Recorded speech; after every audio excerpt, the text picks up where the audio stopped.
तो क्या बताते हैं, लोहे जैसा ताव जात है काया देश राही, और तीन लोक और भवन चतुर्दश सब जग सौदे आही, दुगने तिगने किए चौगने किसी ने मूल गवाही। मूल होता है मुख्य पूंजी, मूल धन। जैसे ये मनुष्य जीवन आप जी का जो है ये मूल धन है, और इस मूल धन से हमने आगे और बिजनेस करना था, सौदा करना था, राम नाम की भक्ति करनी थी, दान धर्म सेवा सिमरण करके हमने इस पूंजी को बढ़ाना था। और सत साधना ना करने से सौदा घाटे का हो गया, उसमें हानि होगी। और जैसे कुछ ऐसे व्यक्ति होते हैं जो भक्ति बिल्कुल नहीं करते, कुछ ऐसे हैं जो कर रहे हैं, वो शास्त्र विरुद्ध साधना कर रहे हैं, तो वो बिजनेस गलत कर रहे हैं, वो सौदा गलत कर लिया। और जो करते ही नहीं, शराब पी, गुटी लाई, राजा बन गए और सैर सपट्टा करते रहे, ताश खेलने, गप्पे मारे, सिनेमा देखे, अपना कर धंधा पीटे, बस यहीं तक सीमित है। तो उन्होंने तो ऐसा कर दिया जैसे कोई सेठ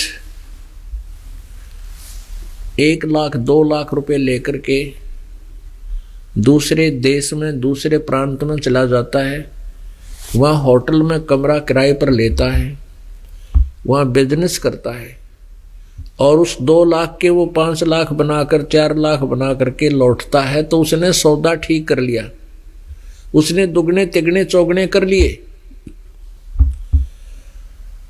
और दूसरा उसके साथ गया है, 2 लाख रुपये ले गया है, और उसी में से एक होटल का किराया भी दे रहा है, गुट्टी लगावे, पड़कर सो जावे, बढ़िया आइटम खावे, और बिजनेस कराया नहीं।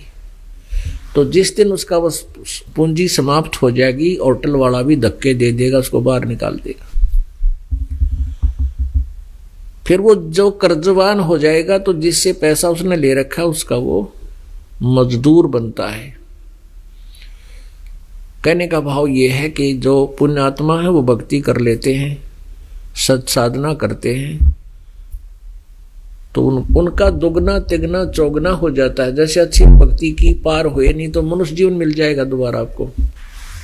और वैसे तो पुण्यात्मा परमात्मा कहते हैं कि आज का काम कल पर नहीं छोड़े। परमात्मा कहते हैं काल करे सो आज करो, आज करे सो अब, और पल में प्रलय हो जाए यहाँ पर फिर करोगे कब। तो इस जीवन को आगे ना बढ़ाया जाए,